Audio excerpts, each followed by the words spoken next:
श्री स्वामी समर्थ. मी प्रांजली. नवचंडी सेवा आपण ज्या घरामध्ये राहतो, ज्या वास्तूमध्ये राहतो, तिथे जर आपण केली तर याचे असंख्य असे लाभ आणि याचे फायदे, याचा सकारात्मक परिणाम आपल्याला आपल्या आयुष्यामध्ये बघायला मिळतो. पण नवचंडी करण्यासाठी सर्वात महत्त्वाचा लागतो तो म्हणजे पैसा. त्यानंतर दुसरं म्हणजे मनुष्यबळ आणि त्यानंतर जे की आजकाल बऱ्याच जणांकडे नाहीये तो म्हणजे वेळ. या तीन गोष्टी जर आपण एकत्र देऊ शकत असू तर आपण आपल्या घरामध्ये, वास्तूमध्ये नवचंडी करू शकतो. आणि खरंच एकदा तरी आयुष्यामध्ये आपण आपल्या वास्तूमध्ये नवचंडी ही करायलाच हवी. पण बऱ्याच वेळेला ते शक्य होत नाही.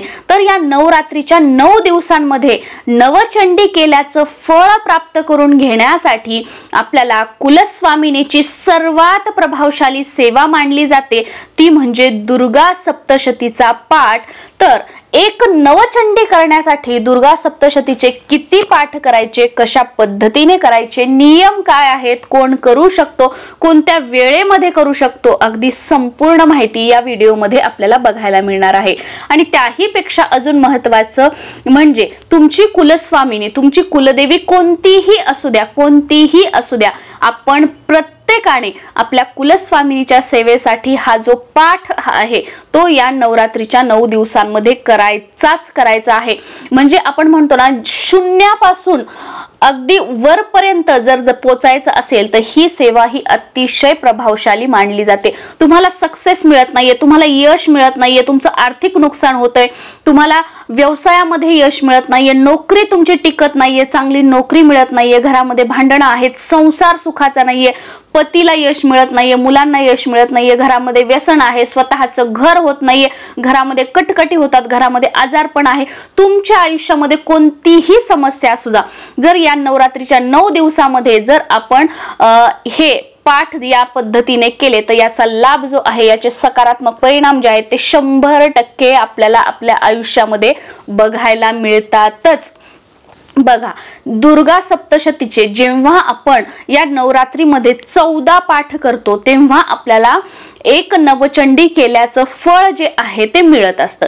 आता नवरात्रीचे हे 9 दिवस असतात, मग याच्यामध्ये आपल्याला 14 पाठ कसे करायचे. आणि सर्वात महत्त्वाचं, दुर्गा सप्तशतीचा पाठ म्हणजे काय.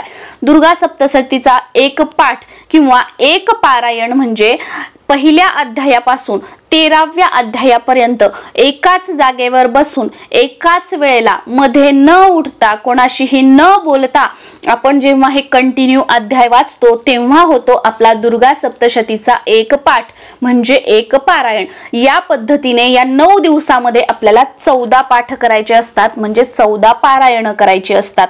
आता हे पारायण, हे पाठ कोण करू शकतो. आपल्या घरातील कुलस्त्री म्हणजे आपण स्त्रियांनी जर हे पाठ केले तर खूप उत्तम आहे, याचे खूप चांगले रिझल्ट आपल्याला बघायला मिळतात. पण बघा, कुलस्वामिनी ही आपली आई आहे, आपल्या कुळाचं रक्षण करते आहे, त्यामुळे घरातील दादा, आपले मुलं किंवा आपल्या मुली ह्या सुद्धा हे पाठ करू शकतात. तुम्हाला जर शक्य नसेल तर घरातील कोणत्याही व्यक्तीने जर हे पाठ केले तर त्याचं जे फळ आहे ते आपल्या संपूर्ण कुटुंबाला मिळणार आहे. त्यामुळे घरातील कोणीही करू शकतं.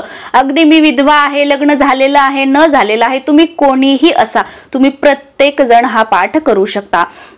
आता त्याही पेक्षा महत्त्वाचं की कोणत्या वेळेमध्ये करायचा. मग आम्हाला या वेळेला वेळ नसतो, त्या वेळेला वेळ नसतो, तर सर्वात उत्तम वेळ बघा, सकाळी जेवढ्या लवकर होईल ब्रह्ममुहूर्तावर उठून जर तुम्हाला शक्य झालं त्या वेळेमध्ये जर आपण पाठ केला तर खूप उत्तम आहे. पण ठीक आहे, त्या वेळेला तुम्हाला शक्य नाही, सकाळी देवपूजा झाल्यानंतर करा, ही दुसरी उत्तम वेळ. त्याही वेळेला शक्य नाही, संध्याकाळी जी दिवे लागण्याची वेळ असते 5 ते 7 या वेळेमध्ये, त्या वेळेला तुम्ही हा पाठ केला तरीही चालेल. पण आता या तिन्ही वेळेला तुम्हाला शक्य नाही तर दिवसभरामध्ये तुमच्या वेळेनुसार तुम्हाला जेव्हा शक्य आहे त्या वेळेला तुम्ही हा पाठ करा. शेवटी बघा, आपला भाव महत्त्वाचा आहे, सेवा करणं महत्त्वाचं आहे. बऱ्याच वेळेला काय होतं की नाही, ह्याच टायमिंगला करा, त्याच टायमिंगला करा म्हटलं, त्या वेळेला जर तुम्हाला जमत नसेल तर तुम्ही म्हणता अरे मला हे शक्य नाही, मग मी जर दुसऱ्या वेळेला केलं तर मग काहीतरी होईल का, असं होईल का, तसं. पण मनामध्ये शंका निर्माण होतात, इच्छा असून सुद्धा ती व्यक्ती पाठ करत नाही. यासाठी तुमच्या वेळेप्रमाणे, वेळेनुसार दिवसभरात तुम्ही कधीही करा. आता हे पाठ कुठे करायचे? तुमच्या घरामध्ये जर घटस्थापना झालेली असेल तर घटासमोर बसायचं आसन टाकून आणि तिथे हा पाठ करायचा. आता तुमच्याकडे जर घटस्थापना केली जात नसेल, जसं की माझ्याकडे पण नाही, तर मी काय करते की आमची कुलस्वामिनी तुळजाभवानी आहे, तुळजाभवानी मातेचा फोटो ठेवते, त्यासमोर 9 दिवस अखंड दिवा लावत असते. तर तुम्ही असं करू शकता आणि तिथे बसून तुम्ही हे पाठ करू शकता. हेही जर नसेल तर अगदी देवघरासमोर दिवा लावा, अगरबत्ती लावा आणि तिथे बसून आपल्याला हे जे पाठ आहेत ते करायचे आहेत. आता हे दुर्गा सप्तशतीचे 9 दिवसांमध्ये 14 पाठ करायचे आहेत. तर ते कशा पद्धतीने करायचे? तर रोज तुम्ही 2 अध्याय वाचू शकता. जर आपण रोज 2 अध्याय वाचले तर ते जास्त होतात, आपल्याला 14 पाठ करायचे आहेत. तर आपण कधी 2 वाचले, कधी 1 वाचला, कधी 2 वाचले, कधी 1 वाचला, म्हणजे या 9 दिवसामध्ये आपल्या पद्धतीने तुम्हाला जसं शक्य आहे त्या पद्धतीने 14 पाठ वाचायचे आहेत. कधी 3 वाचा, कधी 2 वाचा, कधी 1 वाचा, या पद्धतीने आपल्याला 14 पाठ जे आहेत ते कंप्लीट करायचे आहेत. आता तुमची एखादी इच्छा आहे, तुमची मनोकामना आहे, तर पहिल्या दिवशी आपल्याला संकल्प करायचा आहे. संकल्प कसा करावा हा व्हिडिओ आपल्या चॅनलवर आहे, तो तुम्ही बघू शकता. आणि त्या पद्धतीने संकल्प करून जर आपण ही सेवा केली तर 100% आपलं जे कार्य आहे, जी इच्छा आहे ती पूर्ण होतेच होते. त्यामुळे संकल्पयुक्त 14 पाठ तुम्ही केले तरीही चालतील. आता बरेच जण ताई व दादा असे म्हणतील की आम्हाला 14 पाठ करणं शक्य नाहीयेत, मग आम्ही किती करायचे? तर तुम्ही या नवरात्रीच्या 9 दिवसांमध्ये 9 पाठ सुद्धा करू शकता. रोज 1 पाठ या पद्धतीने 9 पाठ करू शकता. आता तुम्हाला 9 सुद्धा करणं शक्य नाहीये तर तुम्ही 5 पाठ सुद्धा करू शकता. नवरात्रीच्या 9 दिवसामध्ये ज्या दिवशी शक्य होईल त्या दिवशी वाचन करा आणि या 9 दिवसांमध्ये 5 पाठ करा. हेही शक्य नसेल तर तुम्ही अगदी दुर्गा सप्तशतीचा 1 पाठ सुद्धा या 9 दिवसांमध्ये करू शकता. तो तुम्ही एकाच दिवशी एकाच वेळेला बसून तुम्ही पाठ करा, किंवा रोज 1 अध्याय वाचला, कधी 2 वाचले, कधी 3 अध्याय वाचले, या पद्धतीने वाचन करून तुम्ही 9 दिवसांमध्ये पूर्ण 1 पाठ म्हणजे ते पूर्ण पुस्तक जे आहे ते तुम्ही संपवू शकता. या पद्धतीने सुद्धा तुम्ही पाठ करू शकता. म्हणजे तुमचं मन काय सांगतं, कशा पद्धतीने किती आपल्याला सेवा करायची आहे हे सर्वस्वी आपल्यावर आहे.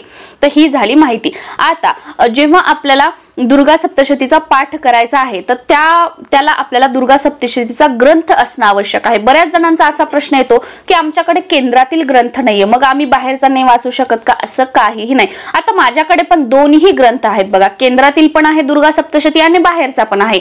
तर तुम्ही बाहेरचा पण जो ग्रंथ असेल तो वाचू शकता, किंवा तुमच्याकडे केंद्रातील असेल तोही तुम्ही वाचू शकता, काहीही हरकत नाही. आता दुर्गा सप्तशतीच वाचत असताना डायरेक्ट आपल्याला अध्यायापासून सुरुवात करायची का? सुरुवातीपासून जे दिलेलं असतं तिथून आपण शेवटपर्यंत पूर्ण वाचायचं.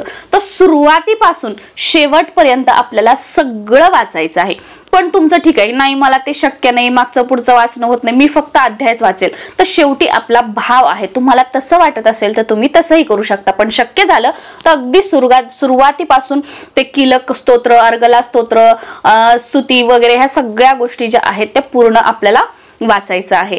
आता हे वाचन झालं की आपण आपल्या कुलस्वामिनीला जी काही तुमची इच्छा आहे, मनोकामना आहे ती परत बोलून दाखवायची, नमस्कार करायचा, आरती करायची, शक्य झालं तर काहीतरी साखरेचा वगैरे आपण नैवेद्य दाखवायचा आणि मग आपलं आसन सोडायचं आहे.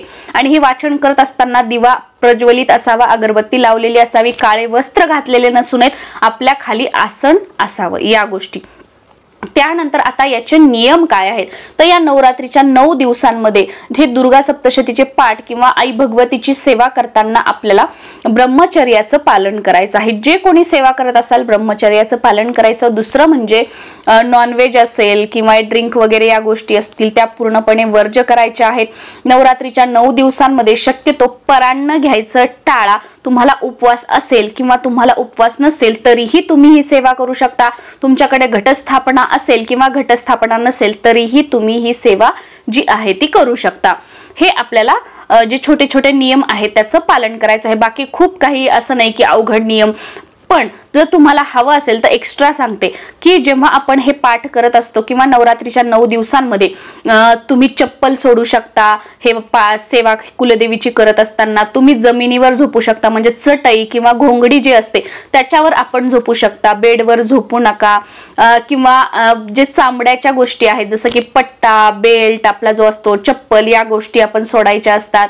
बरेच जण नख कापत नाहीत, केस कापत नाहीत, दाढी करत नाहीत, या गोष्टी ह्या गोष्टी आपल्याला पाळायच्या असतील तर या गोष्टी सुद्धा आपण पाळू शकतो. ह्यांचं सगळ्यांचं जर आपण पालन करून ही सेवा केली तर याचं जे फळ आहे ते खूप लवकर आपल्याला बघायला मिळतं. तर अगदी साध्या सोप्या पद्धतीने आपण दुर्गा सप्तशतीचे 14 पाठ या नवरात्रीच्या 9 दिवसांमध्ये या पद्धतीने करू शकतो. खूप काही तामझाम नाही, नियमांचं बर्डन घेऊ नका. शेवटी बघा, आपला भाव महत्वाचा असतो.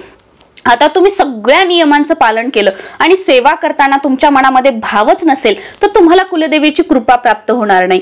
आणि समजा आता एवढे नियम आहेत, एखाद्या नियमाचं तुमच्याकडून पालन झालं नाही, पण तुम्ही जी सेवा आहे ती खूप श्रद्धेने केली, खूप विश्वासाने केली, तर नक्कीच कुलदेवीची कृपा जी आहे ती आपल्याला प्राप्त होईल. कारण का, की त्या सेवेमध्ये आपलं मन होतं, आपला भाव होता, आपली तळमळ होती आपल्या कुलदेवी प्रती, म्हणून ह्या सेवेचं फळ आपल्याला मिळालं. जेव्हा आपण कोणत्याही देवी देवतांची सेवा करतो ना, तेव्हा काही काम येत नाही. त्या सेवेमध्ये आपलं किती मन आहे, त्या देवी देवतावर आपला किती विश्वास आहे आणि किती श्रद्धेने आपण त्या स्तोत्रामंत्राचे वाचन करत आहोत, याच्यावर किती फळ मिळायचं हे ठरत असतं. त्यामुळे भाव ठेवा, शुद्ध भाव, श्रद्धा, विश्वास, संयम या गोष्टी जर ठेवून आपण सेवा केली तर नक्कीच त्याचं जे फळ आहे ते 100% फळ आपल्याला मिळतं. श्री स्वामी समर्थ.